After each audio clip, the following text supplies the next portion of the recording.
Today we are joined by two speakers. One's from Istanbul Sabahattin Zaim University, that is Dr. Sami Al-Arian, and we have Professor Yasin Aktay from Beyazit Yildirim, from Yildirim Beyazit University. I hope I got that right. This will be a very interactive session. We will have both of our speakers with 20 minutes of time discussing their point of view, the history, the implications of this decision. And then we will have our participants and our audience commenting and asking questions on our Facebook Live. And the speakers will respond to that. So we will keep this all very interactive. To start off, I will give the floor to Professor Yasin Aktay. Sir, if you could please unmute yourself.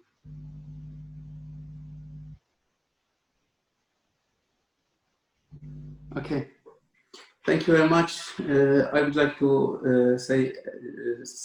to convey my greetings to everybody, especially to Professor Arya. Assalamu alaikum. This Hagia Sophia and the decision of Hagia Sophia, which was taken by Erdogan, has a background, of course, a historical background. Close historical or far long-term historical background. The short-term historical background was it was a decision which it was a case which was raised by some persons to the Council of State several times. This was the decision, and this decision is recently and eventually was put at the end on the 2nd July. And on the 2nd July, we saw the Council of State decided that this mosque is a mosque by its very nature. It is a mosque, and it was turned into a museum by a decision of the ministers in 1934, when the founder of Turkey, Mustafa Kemal Atatürk, was alive, and it has been transformed into a museum. By nature, by essence, it's a mosque, and these mosque features of this building will be restored. And this was by the foundations, the Awqaf, say that the foundations have their own rights, their own law. And that cannot be exceeded, cannot be violated. If any building of any estate is being denoted to any awqaf, it is denoted devoted by the function which is charged on it, and these estates cannot be used, cannot be employed by any other reason, by any other goal. So the Hagia Sophia mosque was devoted by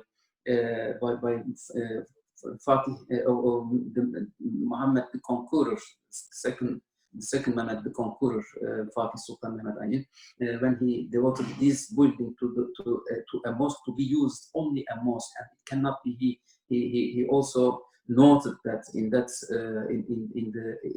the document of this donation that it cannot be used by any other reason. That is the most important reason, that the Hagia Sophia cannot be used by any other reason, and cannot be transformed neither in museum or any other place. So this, and he also prayed for those who will serve to this, and he also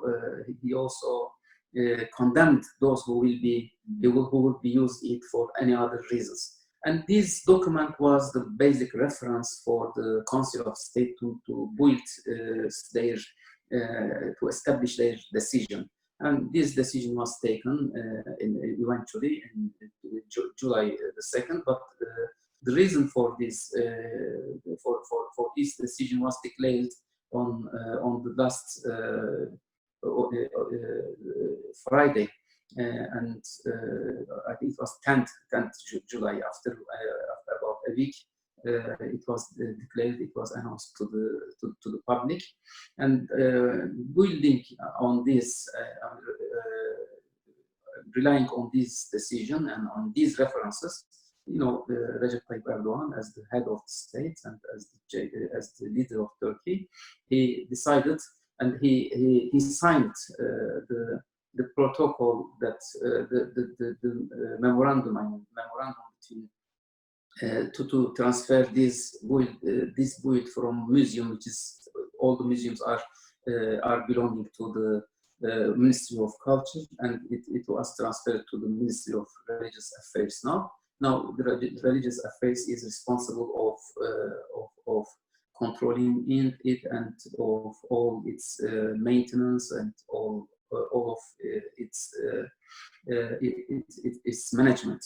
Now, of course, that's the short time background of this, but in the long time historical background of this decision was, of course, in 1934, when there was a very strict, very interesting model of secularism in Turkey, and this secularism was not secularism indeed. It was a sort of other religion. It was, or it was a sort of atheism indeed, and it was a secularism against the religions, not secularism which means separation between states or public affairs and religion, etc. But it was completely a sort of hostility to religion.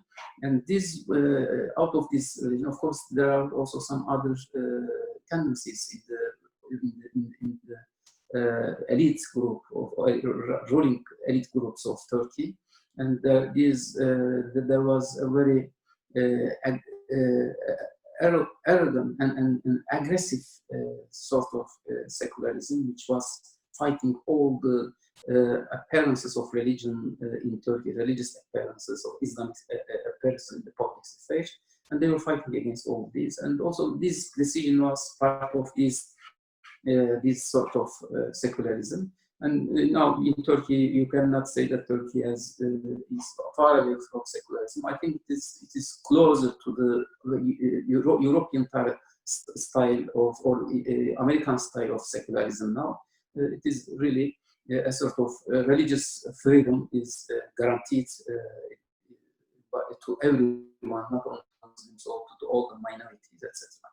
And this was, of course, a sort of the violation of the documents of the foundation of Fatih Sultan Mehmet, Mehmet the Conqueror. And this was, of course, a sort of pain. It was very painful for all the Muslims who were witnessing that this mosque, which has very, very symbolic meaning for the Turkish people, for the Muslim people in general also, which is symbolizing the sovereignty of Turkey, the sovereignty of the Turkish people in their own home. And this was always a sort of painful literature also among the conservative people, the Muslim people in Turkey. Many poems were written, were stated about this, and many other songs were stated to this situation, which is that it was almost under the chains. It was chained, and chaining the Hagia Sophia was meaning that chaining the people, the Turkish sovereignty, the Turkish identity, in the ideals of the Turkish conservative people to restore the Hagia Sophia has always played a very important role and very important item there in realizing their ideals, of course. And so, of course, when it was so common, it's not only among the conservative of Turkey only, when we saw the decision which was made by Tayyip Erdogan, eventually we saw no very important opposition to that decision. We saw, of course, many people criticized Tayyip Erdogan because of making this, politicizing this issue and benefiting from its political gains, etc. But nobody objected to that decision to transform it into or to restore its situation or its identity, I mean, or its position. So we saw a very interesting contribution from all parties, not only from AK Party, from MHP, from CHP, and the opposition party. Kılıçdaroğlu also said that it's not important for us, and even if we agree, because we saw all Turkish societies agreed about this, is positive about this, and he declared his position not to object to such a decision, but he objected to the way it was. He said there was no need for the decision of a court. It was enough, for example, to be signed by the president only. And he said that it is not. I mean, his criticism was in this way, not to the decision itself. And also we saw from E-Party, I mean, very positive approach, for positive attitude to that decision. And this showed how the Hagia Sophia was a sort of common value, a common concept among all Turkish people, regardless their parties, their political. Of course, there are some other Kemalist group, which were radical Kemalist group, who saw that this is against Kemalism, this is against Mustafa Kemal, who had that behind this decision. I mean, to make it, to keep it as a museum. They saw in it a sort of distortion, or a sort of probably revolt against Kemalism, or against the principles of Mustafa Kemal. But it has nothing to do with that. It has nothing to do with the decision of Mustafa Kemal. Even those who took this decision are appreciating the role of Mustafa Kemal at his time, but his time was very different, and now we have a very different context. And probably in 1934 we can appreciate there were many. The ideology was different, of course, and the ideology of Mustafa Kemal was very different. And has now Turkey is beyond this situation and beyond this ideological atmosphere. And then we are now in a new Turkey, and we should guarantee, and we are guaranteeing that this decision is not against any religion. And the mosque was already a mosque, and Hagia Sophia was already a mosque, and transforming it into a museum, it was only undecidable and very exceptional decision, and it could not be accepted. And transforming it into to be a museum is not closer to a church, for example. I mean, to be a church, the church, a museum has nothing to do with neither church or a mosque. To transform it or to restore it to its mosque character is to make it closer to even to the church, because that there is many common principles or common features between the mosque and the church. In both, the name of Allah, the name of God is being pronounced, and the Muslims have even the name of Jesus the name of Isa is being respected, the name of the Virgin Mary is very, very respected, probably more than, and even more than the Christians. And so there is no any distortion of its essence from being a mosque, from being a temple devoted and donated to the gods.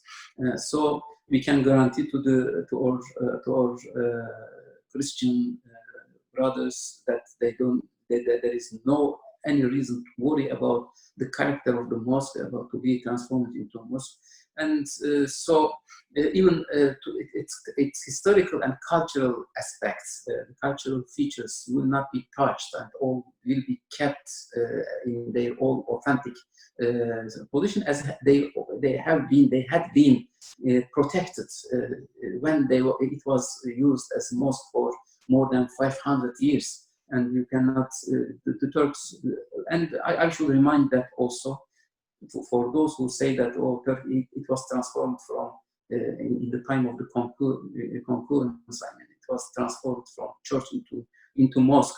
It was not like this. When the concours, the historians are telling many stories about this situation. It was targeted by other Christians, for example, by the Romans who came to destroy this building.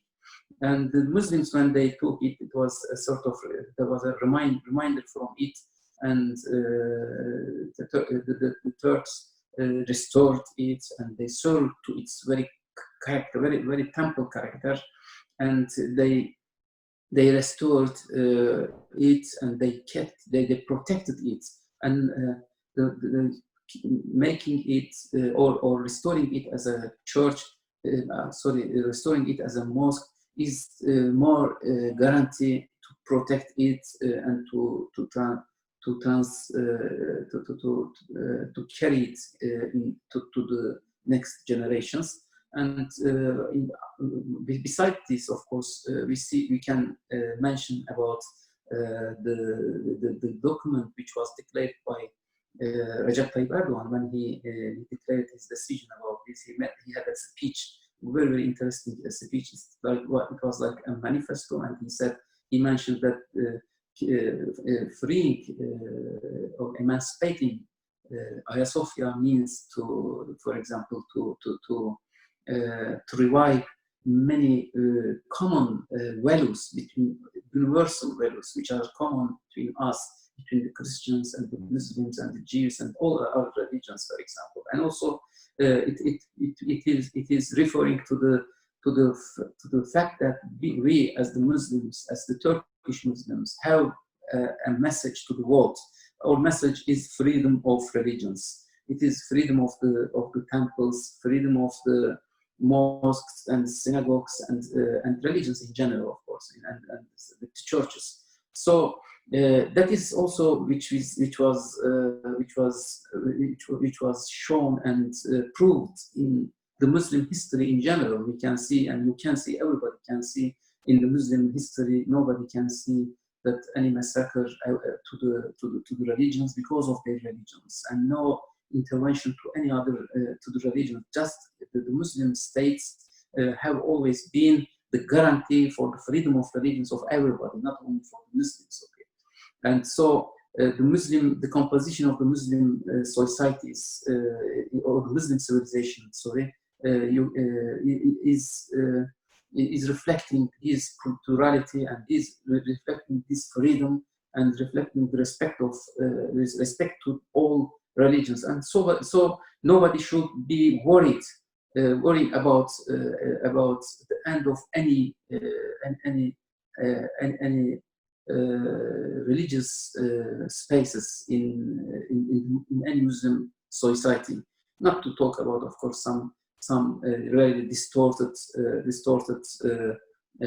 interpretations of probably some conspiracy, which has results of some conspiracies like Daesh or some other very extremist groups. They have nothing to do with our religion. They have nothing to do with Islam. But the Istanbul model, I mean, which was reflecting all religions and a sort of very strong civilization, you can see this plurality, and you can see this freedom of religion. And this is the message which, when we open the Hagia Sophia, that will be open to discussion. I mean, and this discussion will be made by many Islamic groups, many historians, and will be open and will be introduced to the universal or the global public opinion, not only for each other, for ourselves only, but we will declare this manifesto. We will declare that opening Hagia Sophia will contain many other messages.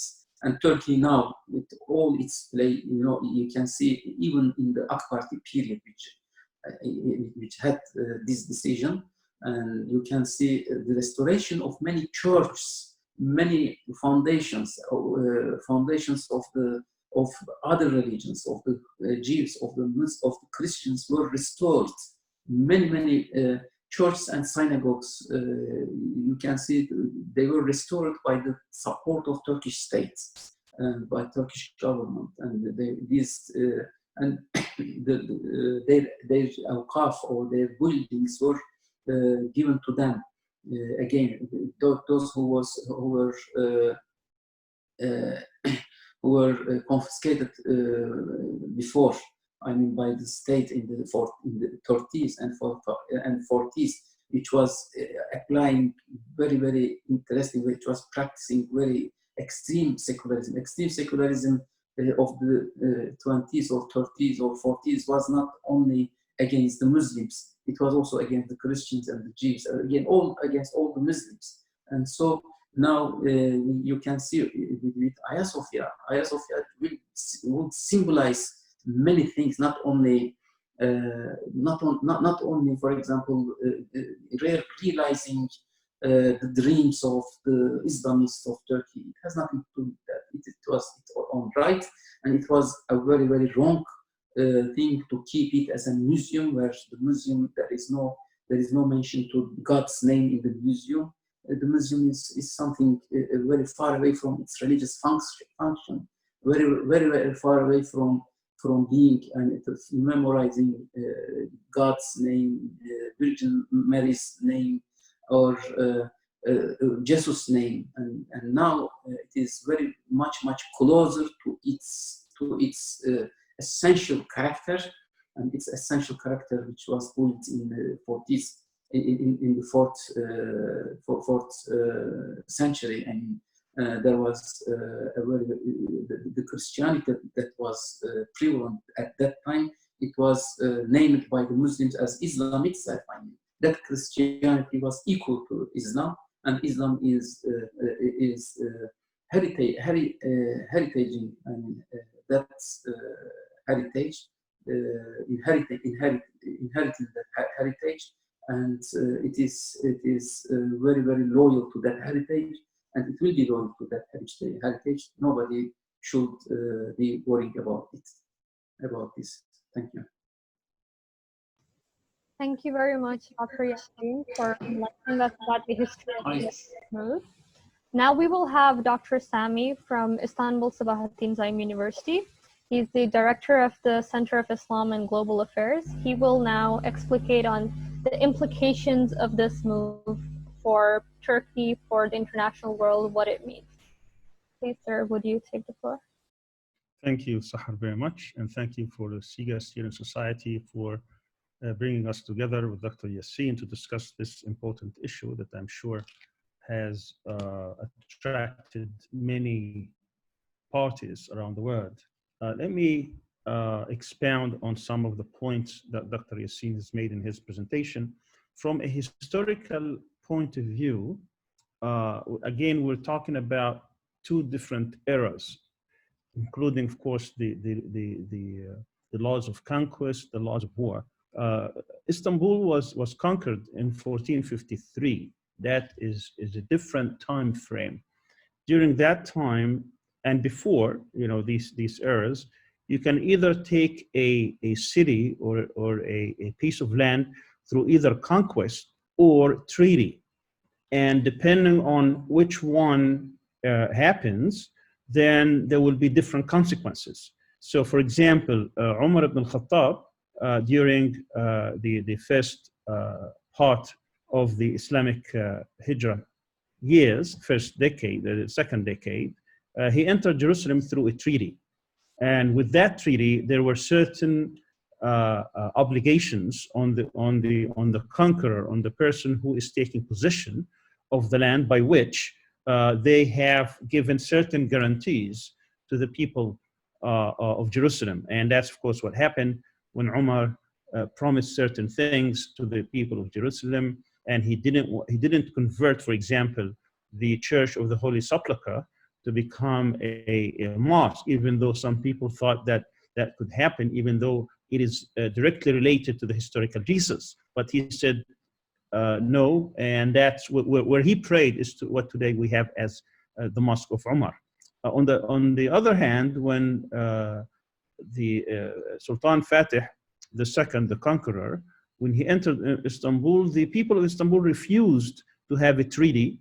And of course, there was a conflict, there was a war, there was a battle, in which there was a conquest, there was a different kind of implications. During that time, that era, those who refused to have a treaty, actually, they would be treated differently. They would be enslaved. And that's, of course, what happens in these kind of times when you have wars, where you have two armies, and the defeated would be subjected at the mercy of the victor to become enslaved. And in that spirit also, there is, at the time, you could also convert certain buildings or certain historical sites, such as the Hagia Sophia. And what happens, of course, is that the Ottomans, even though it was converted to a mosque, they respected the historical aspect of that building, by which they maintained the images, the inscriptions, the different sacred nature of the space. So only part of that building was declared a mosque, while the rest of it was kept for its historical value and out of respect for the other faith. And of course, if we look at the history of the Ottoman Empire, from that moment on, we can see also that there was lots of respect to the different faiths, whether these were through whether Christians or Jews or even other faiths. All the talk about massacres, this is something that does not relate to the actual things that happened under the Ottomans. Of course, people talk about and this is not the subject of today's presentation, about the Armenian. That is a completely different context, and and even though it's controversial and argued, this happened within the context of the First World War, where there was a lot of population shifts on both sides, and there were a lot of accusations, and we're talking about really in the aftermath of the Ottoman. This was actually the beginning of the emergence of the Turkish Republic, rather than at the waning days of the Ottoman Caliphate. At any rate, when we talk about this, we have to put this in historical perspective. I want to also note that when the Spanish Inquisition happened towards the end of the 15th century, this is the hypocrisy that we see today, is that hundreds and hundreds of mosques and religious buildings were totally converted to Catholic and to churches and to Catholic type dominating buildings, and no one is talking about this today. Greece, for example, which has the most outcry out of this particular decision, they did not have a single mosque, even though there were historically Muslims throughout history, Greek Muslims, and they were denied even one house of worship until very recently, where it is being administered as one building under the state in Athens. At any rate, when we talk about the historical background, so we can put it in perspective, and then we need to analyze the international implications, the geopolitical implications of this decision. And that's what I would like to talk, or at least give some reflections. Some a religious decision, meaning that they looked at it that this is a Christian, historically a Christian building, and it was turned into a mosque, meaning a Muslim, and therefore they were very emotionally charged with it. They were very upset, and they have a strong language, using strong language against the president of Turkey as well as the state of Turkey. And of course, this type of reaction, even though it could be predicted, is not something that is rational, because I gave the history. This building has been a mosque for over 560 years, 567 to be exact. And the reason it was converted back from being a mosque into a museum had nothing to do with any religious sensitivity. It's more the emergence of the strong secular state of Turkey, which happened obviously in the aftermath of the fall of the caliphate. And it was also during the later days, that was like 4 years before the death of Ataturk. And this was partly an appeasement to the West, and partly because to ascertain the secular nature of the state, since Hagia Sophia had an emotional as well as a very strong appeal for both sides. And as the court has ruled recently, this was even legally on questionable grounds, whether the ministers at the time in 1934 had the power or the authority to convert it from being a mosque, since it was deemed as a waqf, as a foundation, as an endowment. And I want to also reiterate what Dr. Aktay said about the fact that in the past dozen years or so, over 1,000 of these foundations, of these waqfs, of these properties have been returned back to Jews and Christians and other denominations, where they were taken by the secular state. So in other words, the government had not just been looking after simply a Muslim waqf to return it back, but also throughout other denominations, through other faith communities. I've seen myself the restoration of the synagogue in Edirne. We're only just a handful of Jews there, yet it is at the expense of the state, where it was totally restored to a beautiful building that was totally given to the handful of Jews in Edirne. Where, according to the spokesperson of the presidency, over 400 sites, churches, synagogues have been restored at the expense of the state here. So in other words, the state, at least in the past dozen years, have been trying to correct some of the excesses of the secular nature of the previous governments by taking religious properties out of their foundations and denying these faith communities the ability to worship in these places, and have been returning it back. And most of them were also at the behest of the judiciary. In other words, as this decision was made by a court of law and it was implemented by the government, some of these foundations also were returned through the judicial process as well.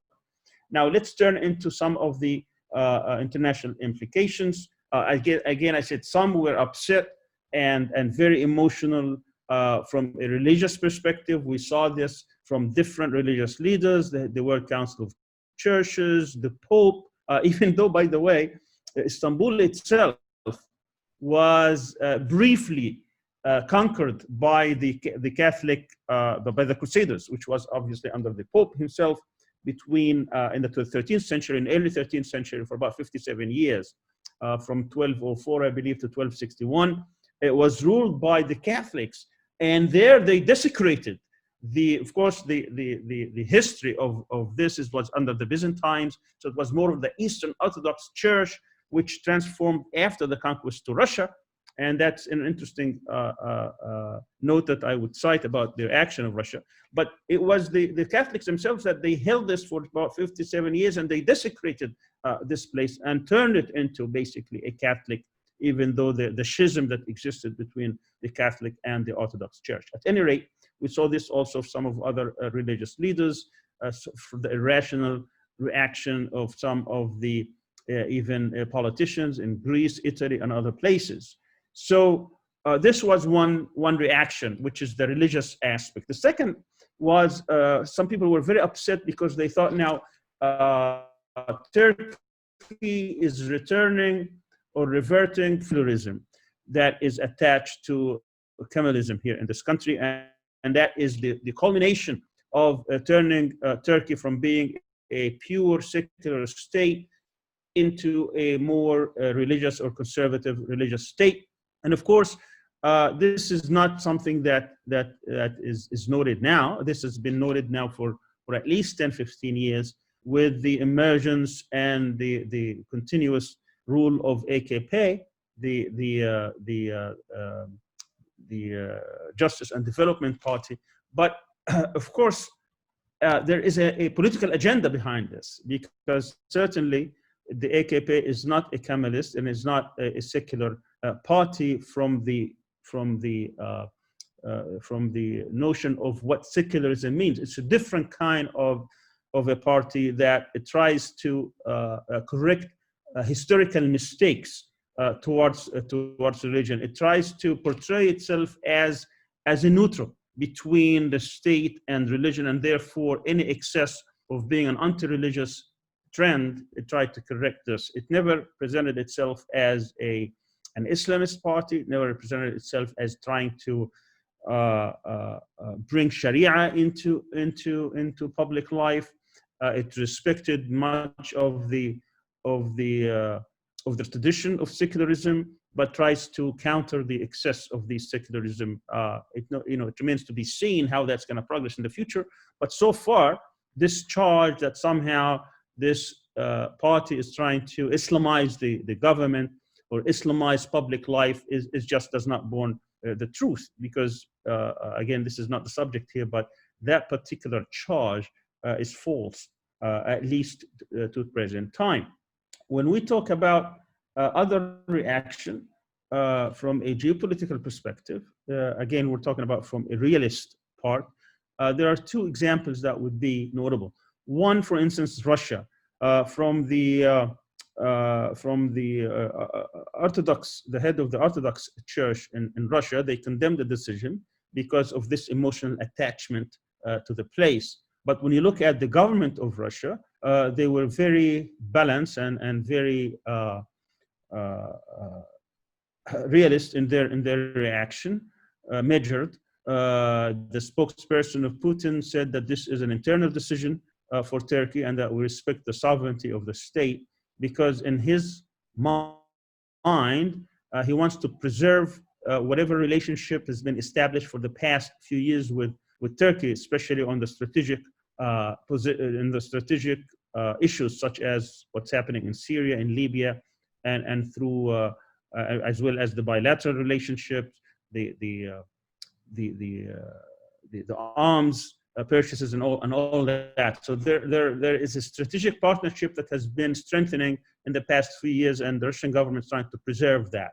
On the other hand, we could see some of the irrational reactions from some of the European countries, the statement by the US Secretary of State and others. And I think here, even though there were strong statements, at the end, what's going to emerge is more the interests. We are not in the era of ideological orientations. There are some who can react from an ideological position, but at the end, what matters would be things that have to do more with interests. And it's not in the interest of these countries to have a tension or to have some kind of a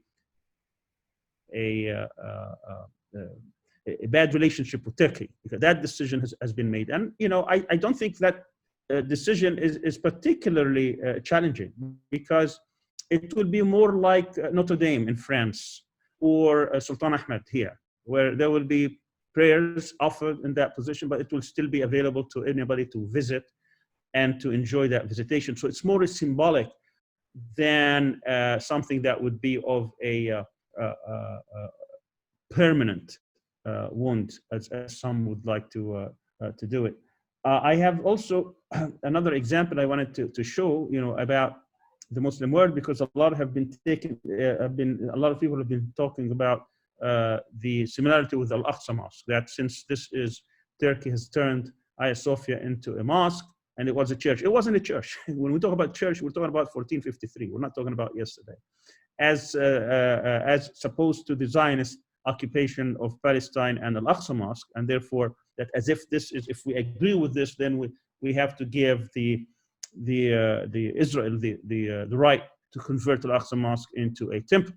But of course, this is a false analogy.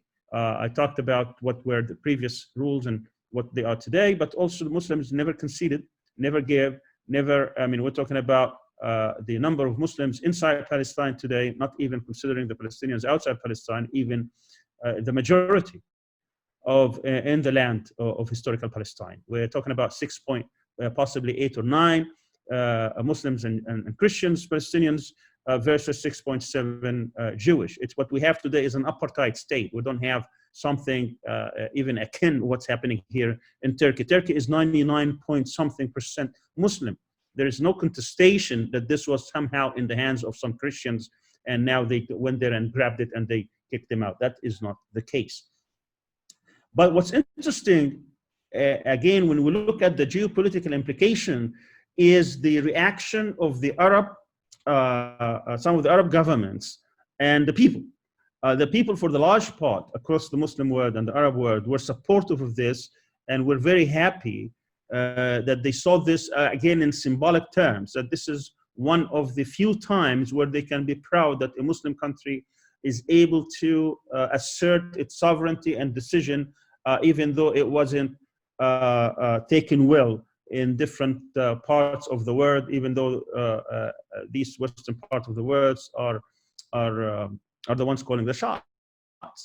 But when we look at the reaction of some of these countries associated with the countries that have been at odds with their people, those who are counter-revolutionaries against the Arab Spring uprisings and have been basically allying themselves either openly, directly, or indirectly, secretly with Israel, that they have been extremely hostile towards Turkey and its president and its government.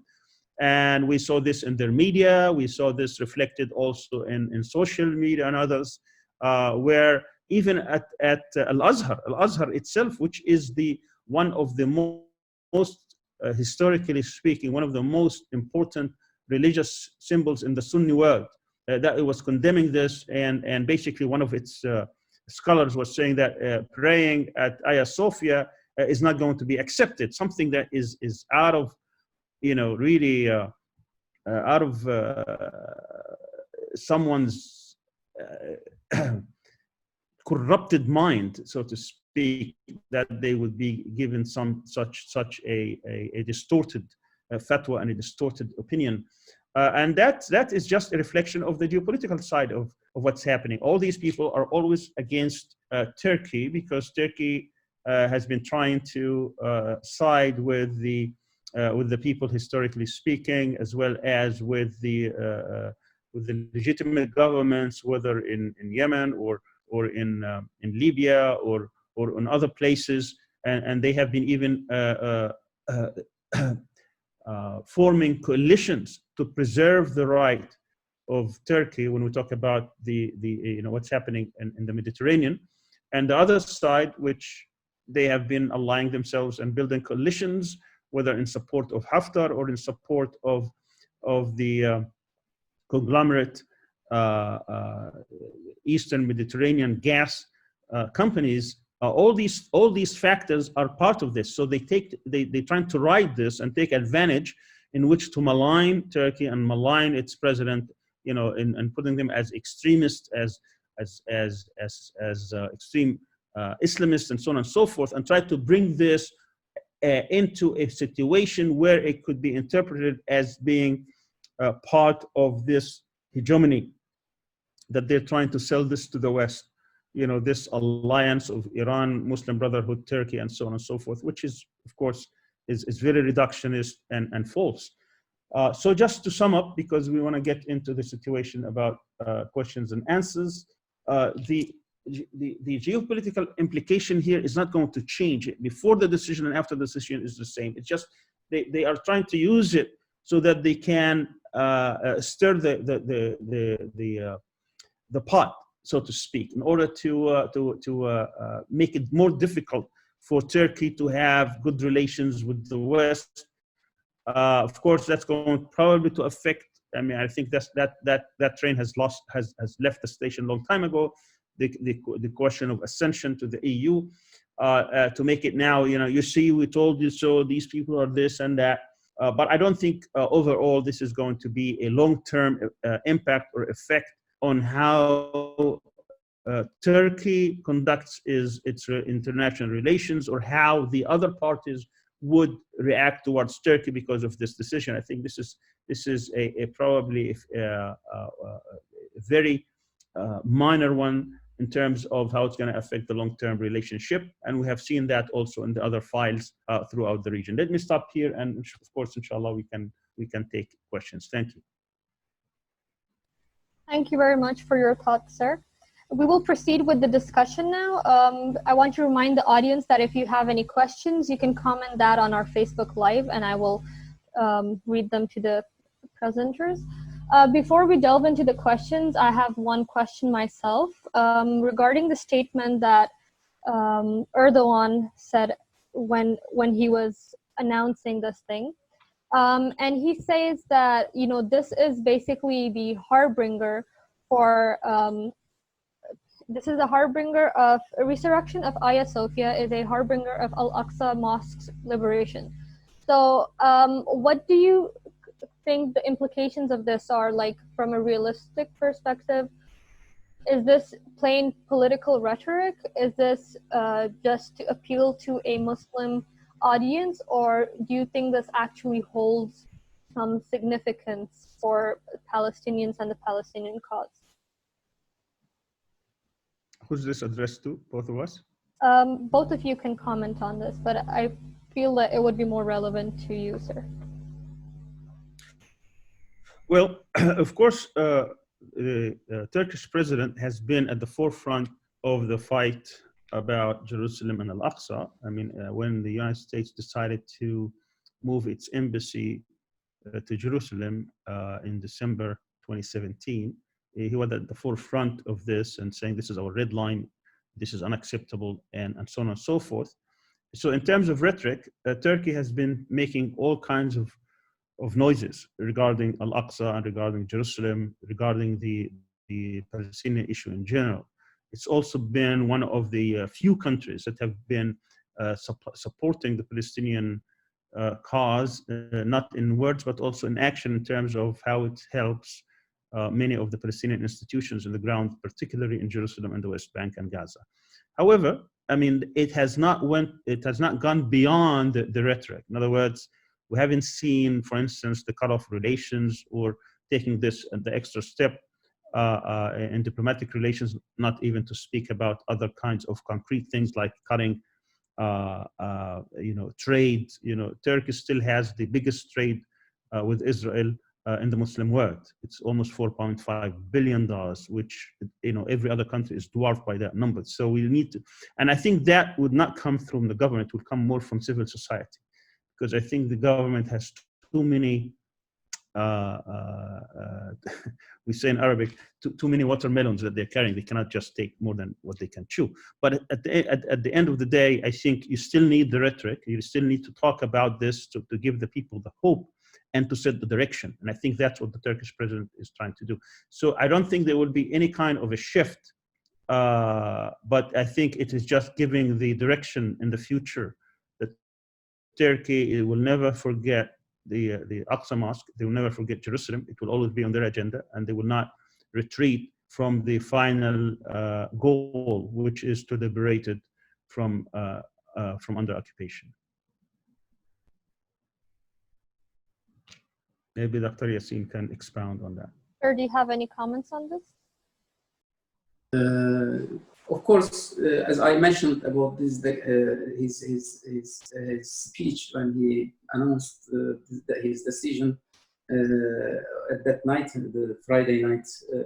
And he mentioned about that very strong statement. I said that the opening the Hagia Sophia or reviving Hagia Sophia as a mosque is a message, is conveying message to the world, conveying our message or the Turkish message or the Turkish Muslims message to the world, that we have something to say to the world.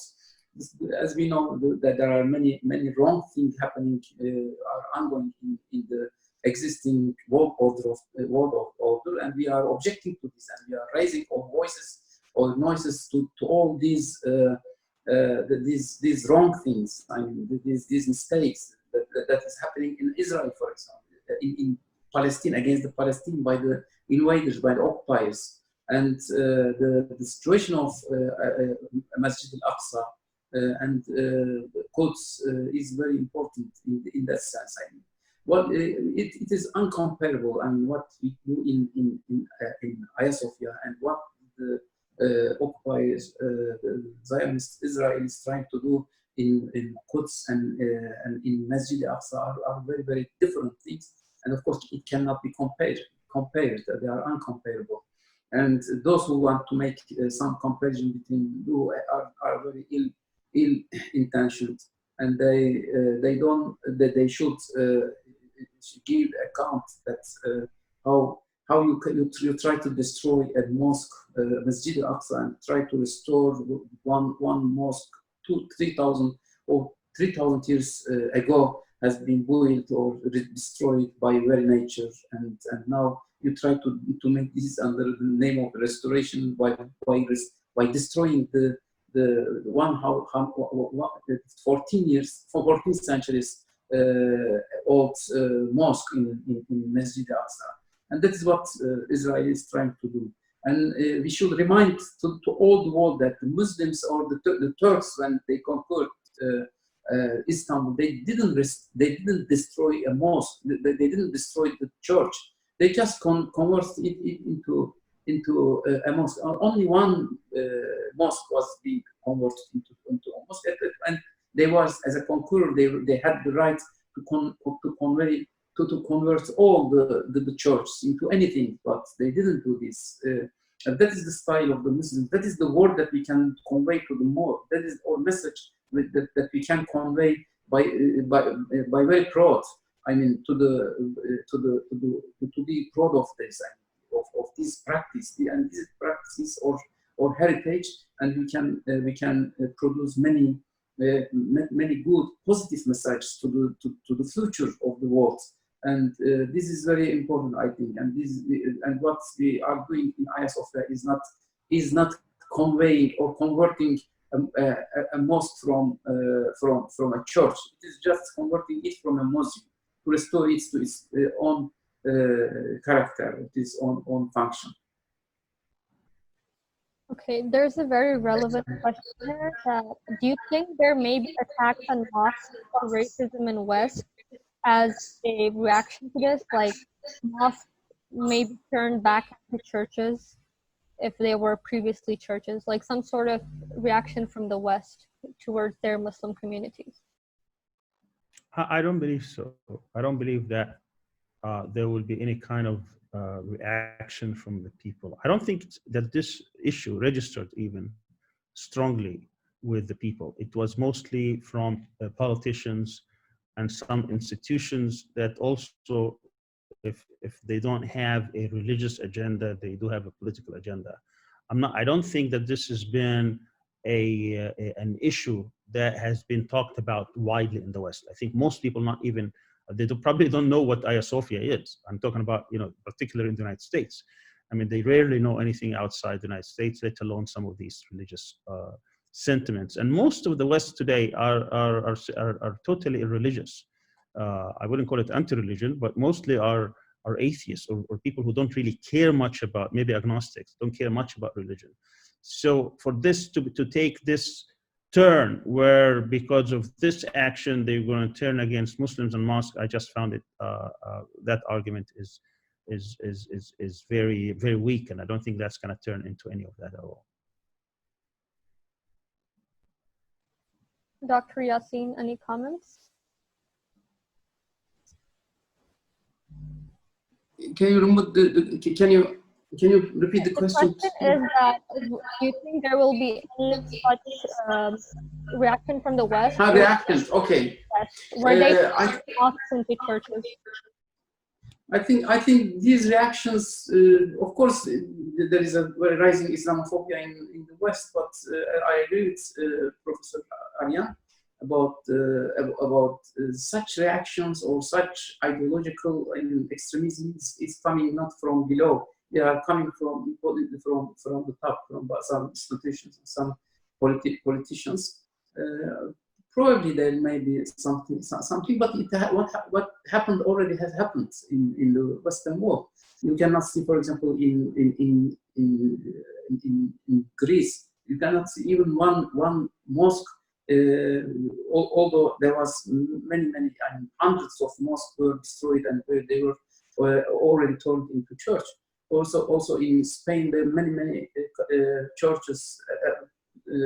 Are originally are originally mosques. They were already transformed into church, and I don't think that some mosques can be transformed into church now because Turkey, the Muslims of Europe, as we know, usually are buying some spaces or some buildings of the church, and they are converting it into mosque with the content of the Christians. Because if they lose their communities and because of the financing difficulties, some communities cannot undertake their expenditures, the expenditures of the churches, and they buy them, and it's from their point of view, it is very rational, and it's very, of course, good, because they feel that transforming it into church, transforming a church into a mosque is much better than transforming it into a bar, for example, or transforming it into some other nothing place, for example, because that there is very continuity between a church and a mosque, and nobody should think that, especially transforming a church into mosque, is not to erase or destroy its original function, but it is probably to function to serve to its essential intention. I think that's a very important point Dr. Yasin has made, and of course I've seen this. Hundreds of Catholic churches in the United States have closed in the past 20 years. I'm talking about hundreds and even more. Some people even think it's in the thousands. And dozens of them have been bought by Muslim communities and turned into churches, and they were very happy with that. I myself, we had our mosque in Tampa, Florida, and we bought the church across from us because they were closing down, and they wanted to, and actually they were coming to us, asking us, begging us to buy it so that we can keep it as a house of worship rather than some person buys it in kind of residential project. So it is true. I mean, that's the spirit, that we build a house of worship.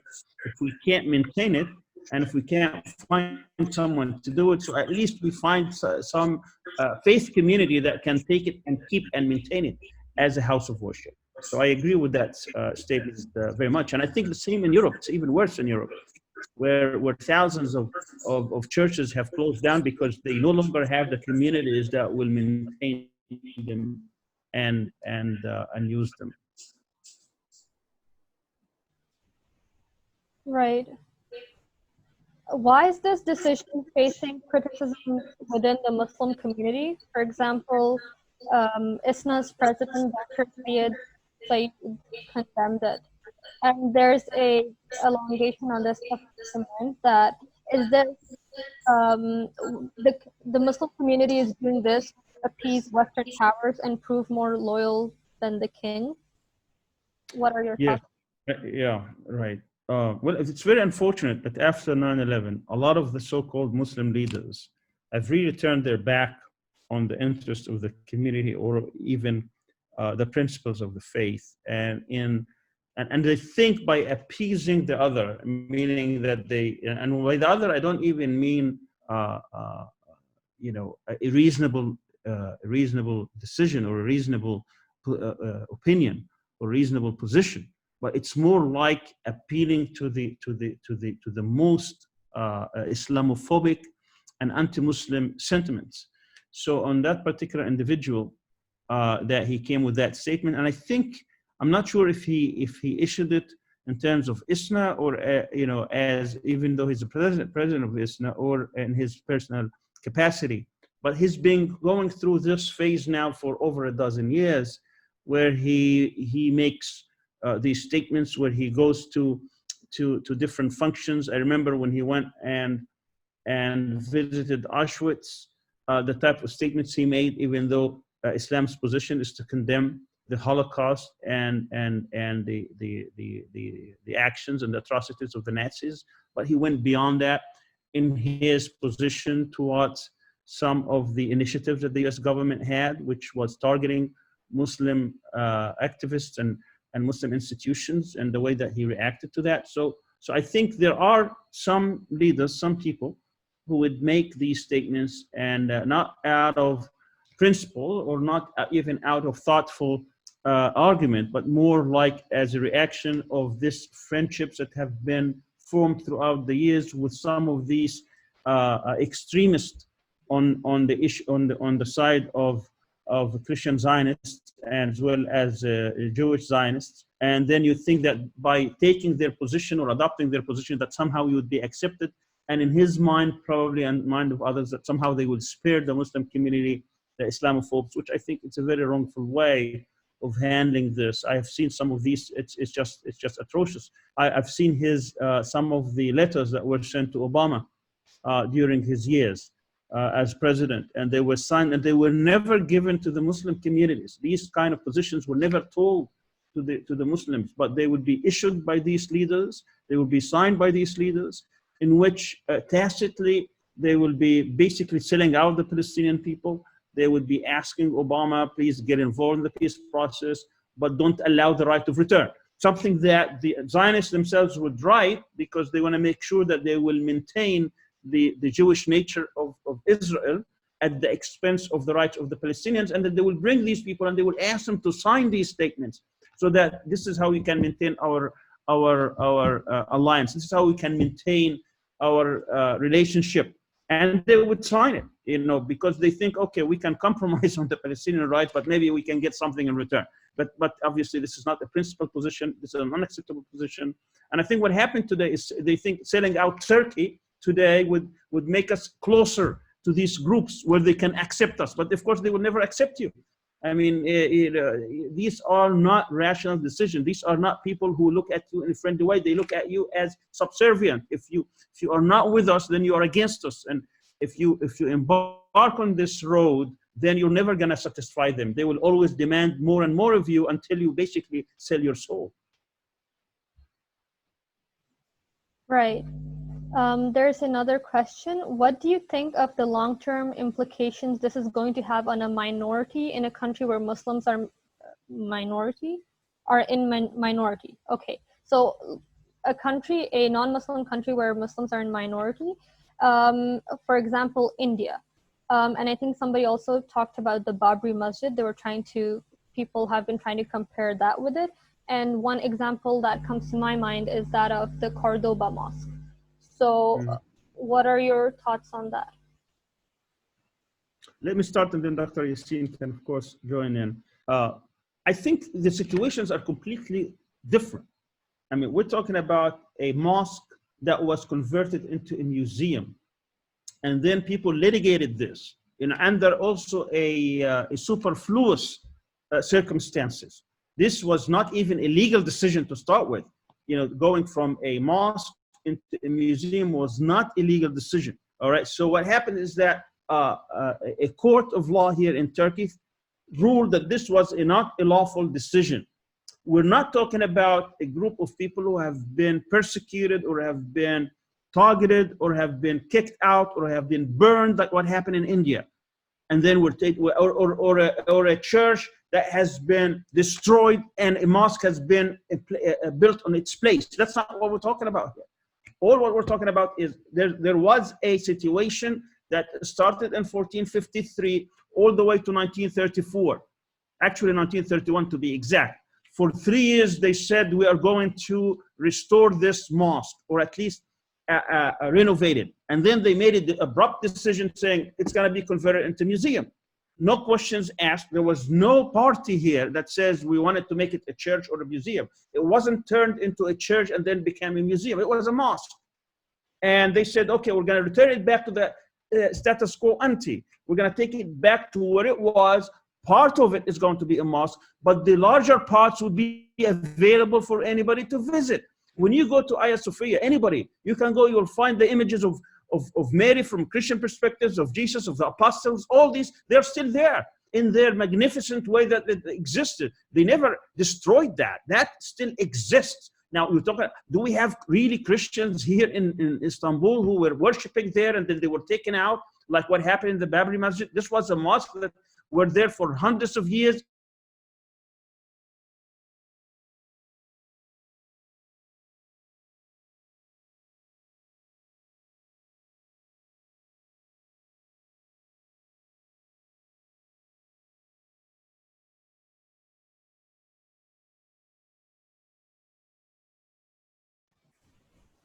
Dr. Sami, I think there's something. Yes, can you hear me? Yeah, we can hear you now. Okay, we lost electricity. We lost electricity. I think we've lost you again. Okay, I think there's a... Sir, can you hear us?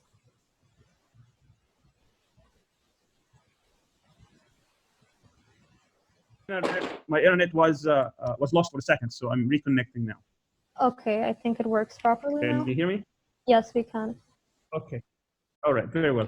So I said the situation is completely different. So now when we go back to Muslim minorities, I mean, each case has to be studied on its own.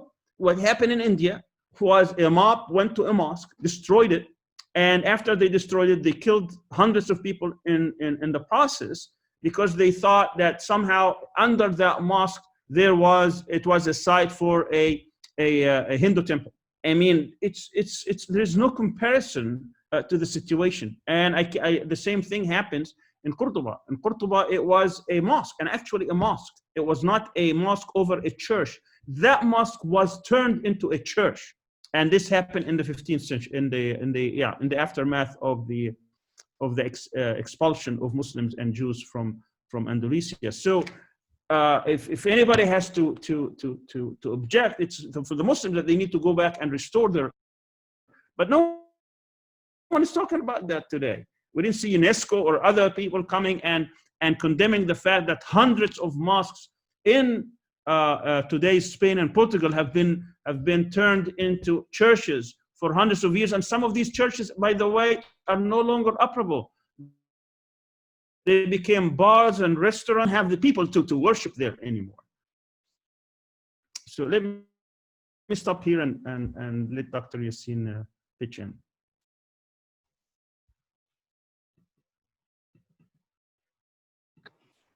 Okay, thank you for this good question. But I think Sami Al-Arian has replied in all dimensions of this.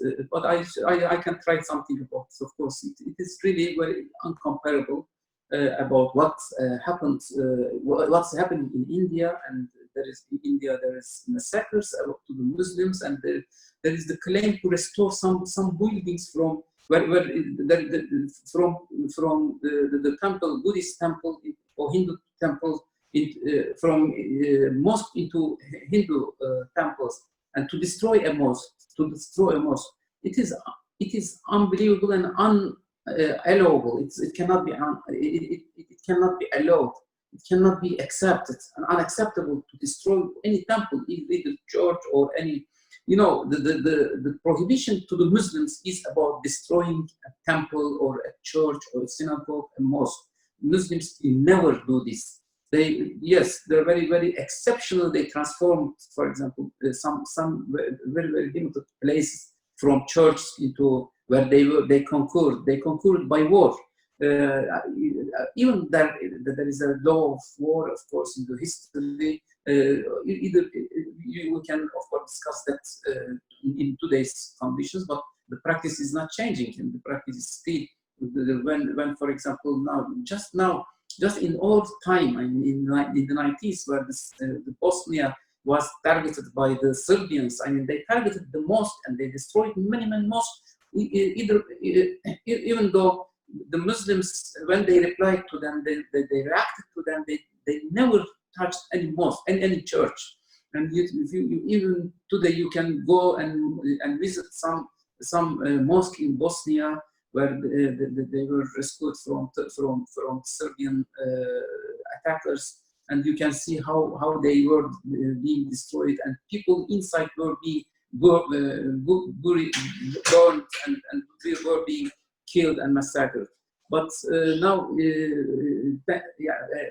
fortunately, you cannot see the same thing is being made, is happening from the Turkish side or from the Muslim side, because the Muslim side are respectful to all religions, and that is the guarantee, and that is the message that Tayyip Erdogan is mentioning about Hagia Sophia is containing all these messages, all these discussions. And I think the Hagia Sophia, I'm opening Hagia Sophia again, or reopening Hagia Sophia as a mosque, will give us the fortune or the chance to discuss, to open these all discussions about history, about the difference between Islam and other religions, the practices of historical practice of Muslims and the historical practices of non-Muslims in the history. And so it will give us the chance to study and to concentrate on all these values and to transform, to restate them in our time.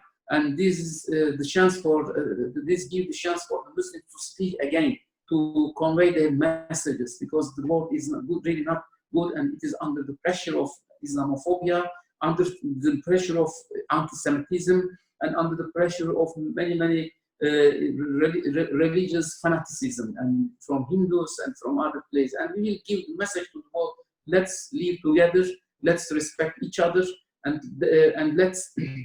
It's probably very paradoxical, may look some paradoxical how you can convey from this metaphor in Hagia Sophia all these messages, and that is the possibility of Hagia Sophia, and Hagia Sophia will give this chance and possibility.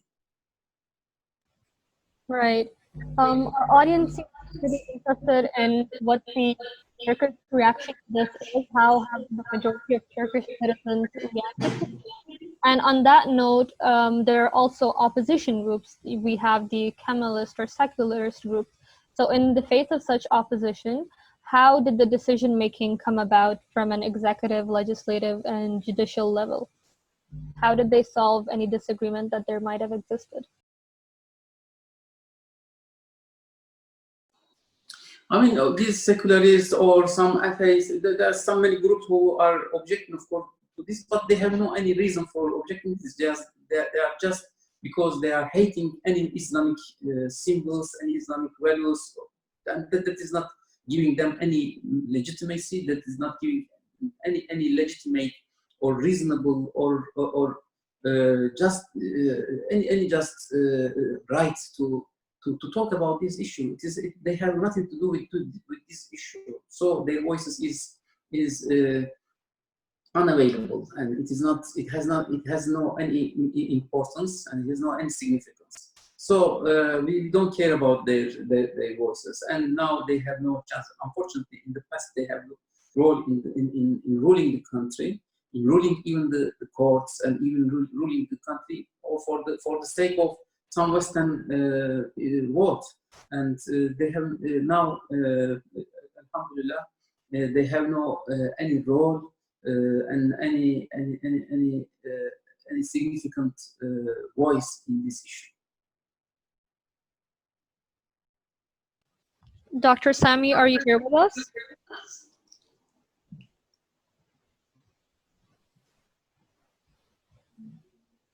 Okay, I believe he's having some technical issues. We'll move on to the next question. Somebody asked that President Erdogan they claim that President Erdogan said that converting the Hagia Sophia would be a great mistake because it would sever ties with Europe. But now this idea has changed. So is this just a political move disguised as protection of Islam or Ottoman history? Sorry, I couldn't hear your voice. Are you able to hear me now? No, no, I made a question. Hello? Yes, Okay, I shall repeat the question. yeah, please. Someone claims that President Erdogan said that converting the Hagia Sophia would be a great mistake because it might sever ties with Europe. So it would basically affect their relationship with Europe and all that European Union accession process. But now this has changed. So is this just a political move disguised to protect Islamic and Ottoman history? I think the voice is unclear. Is there a written? No, there is no written form of the type question. question for you if it's a problem. There is interruptions in the voice. I think it's make difficult to understand. Interruption in the voice is happening. Are you able to hear me now? Yes, I am able. Okay, let me repeat the question again. The question is that President Erdogan claimed that he said that converting the Hagia Sophia would be a great mistake because it would sever ties with Europe. So why has he now changed this stance? Is it just a political move or to protect Islamic and Ottoman history? Yeah, please unmute. Yeah, yes, you mentioned about the change of mind of Tayyip Erdogan in time, just several years ago. He was saying something and now he changed his mind. Of course, probably the conjecture has that there are many developments in the world that convinced Erdogan to do something else. But we know that that move or that step was one of the most important dreams of Erdogan from the beginning. But he had some concerns, of course. He was worried if he took this step, what that decisions would be in Europe, etc. He was not trusting, for example, to the European agenda and the European situation, especially in the face of rising Islamophobia. What would the consequences against this? I think that probably the last situation which was prevalent now in Europe probably made him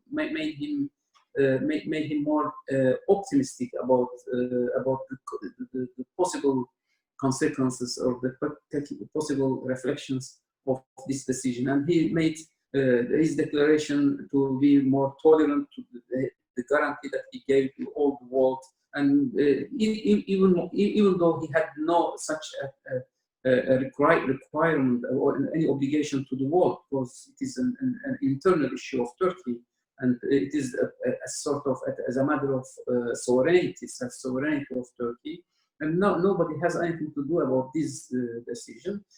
Probably it was a sort of evolution in his mind that has happened, and he changed it. And he's a man, and he can change his mind, of course. Dr. Sami, would you like to comment on that?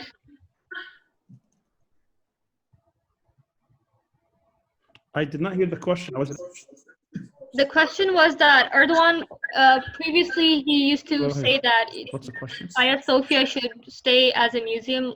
That status should be untouched because it might affect the ties that they have with Europe. And now he's changed that. So is he trying to protect Islamic and Ottoman history with that? Okay, all right. Let me just say something here regarding the general issue of civilization. Muslim civilization, by its nature, recognizes Christianity and Judaism, religiously speaking, and then legally they are protected. In other words, the presence and existence of churches and synagogues, Christians and Jews, are protected from a religious perspective as well as from a legal perspective. That's not the case when it comes to Muslim sites. It's only protected from a legal side because, for whatever reason, the religiously speaking, historically speaking, Islam was never afforded the same recognition that it affords Christianity and Judaism, because it's an obligation on the state to, from a religious perspective, to recognize these communities and their sites. They are protected, religiously speaking, before we even talking about legally speaking. So during my presentation, during my discussion on implications, geopolitical implications, I said there would be probably some consequences, but they're not going to be long lasting, because now most states, they do not operate in the realm of ideology. It's more about interests. Even though they may use religion and ideology for political purpose, other kind of relationships, but that's not the primary reason why they would engage certain states. That's one of the features of the current international relations between states. So I do not think that this is going to have a long-lasting relationship between, let's say, Turkey and Russia, or Turkey and Europe, or Turkey and the United States. But it's going to be lingering in the background, especially whenever it is used by media outlets or for political purposes to paint Turkey in a certain way for political reasons. I mean, when Turkey was under, let's say, the Kemalists, or were under a pure secular governments for many years, or even sometimes military governments, Hagia Sophia was not an issue. Hagia Sophia became an issue only because of the nature of the government today.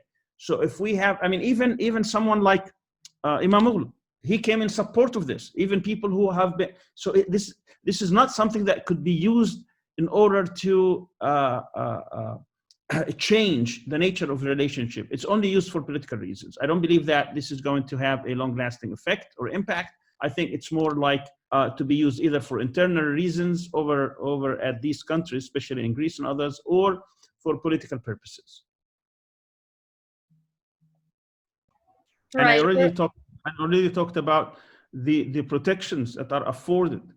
I mean, there are plenty. We're talking about, you know, leaving the historical images.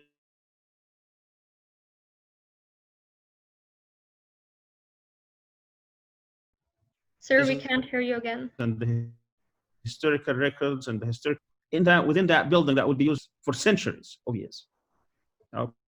Okay, can you hear me now? Yes, we can. Yeah, I have an unstable connection, so forgive me. Right. So we're almost done with this. Now we just have one last comment that I want to share. It says that I think Turkey should take this as an opportunity to engage with UNESCO and other international bodies on building consensus about Hagia Sophia, the Cordoba Mosque, and other faith-based monuments. It's unrealistic to go back and strive to restore Cordoba as a mosque again.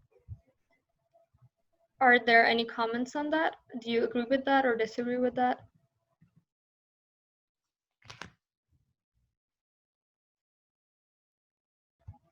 By the way, these are the last 10 minutes that we have, 10 minutes or so, so we're just wrapping up now. You can give your closing remarks I hear now. the question, so if you do repeat it.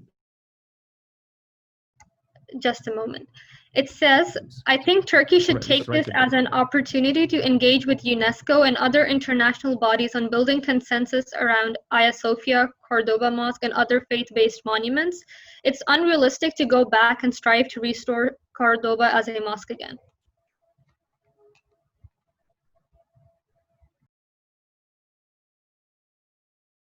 Did you hear the question this time? Well, let me conclude here in my concluding remarks about how I look at these issues, and when it comes to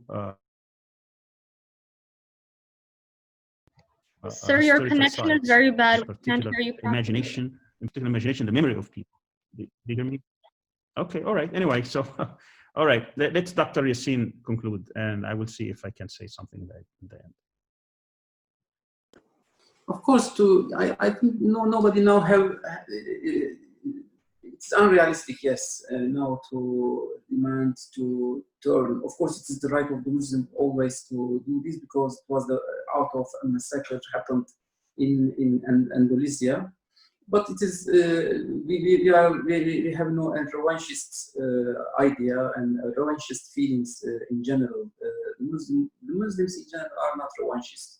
They are looking at the future, and they are, if there is a community of the mosque, and it happened after 5 years ago, 5 centuries ago, happened the conversion of more than 5 centuries. Happened the conversion of Cordoba into a church. And if there is a community who are worshiping God in that church, that is normal. No, there is no demand from Turkey or from the Muslims in general, as far as I know, to restore its situation, because this time, I mean, the passing time, I mean, is enough to settle new situations. And no, we don't look at the. We don't want to go back to the history and bring and carry from the history many revenge issues or revenge matters, and to convey it to our time and to fight about them. We are not, for example, to bring the differences. Sorry, to bring some disagreements about of the past to our time and to make them such. Rather than if the Cordoba is now being used in its this way, it is okay. It's not. Of course, we have it may be a dream, but it's not a matter of claiming a right, new right. There is a factor, new situation, and new sociology, new situation there. Of course, we cannot, for example, try to take our revenge from the existing Spanish people, the revenge of 5 centuries ago. And this is another positive message that should be conveyed, of course, to the Zionists, for example, when they try to restore the time of 2000 or 3,000 years ago. They try to convey it to our time. That is the name of Zionism. I mean, Islam is very positive in this sense. The Muslims are very, very positive, and what we are doing in Hagia Sophia is not in any way is not closing to this attitude. I mean about history or about the historical moments. And now we are let's collaborate with all religions to build a new world in which all religions, all religious people are respecting each other and look at the future, not to the past. Right, Dr. Sami?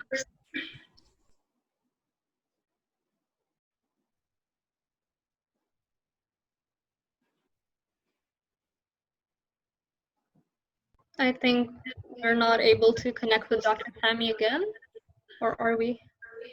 Sir, can you hear us?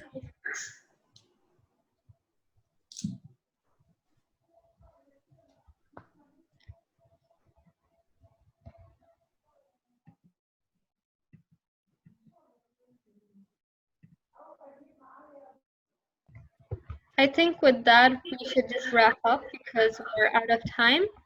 Thank you very much for both of the hosts for joining us and giving us such different perspectives on this issue and giving us so much information to process regarding it from so many different angles.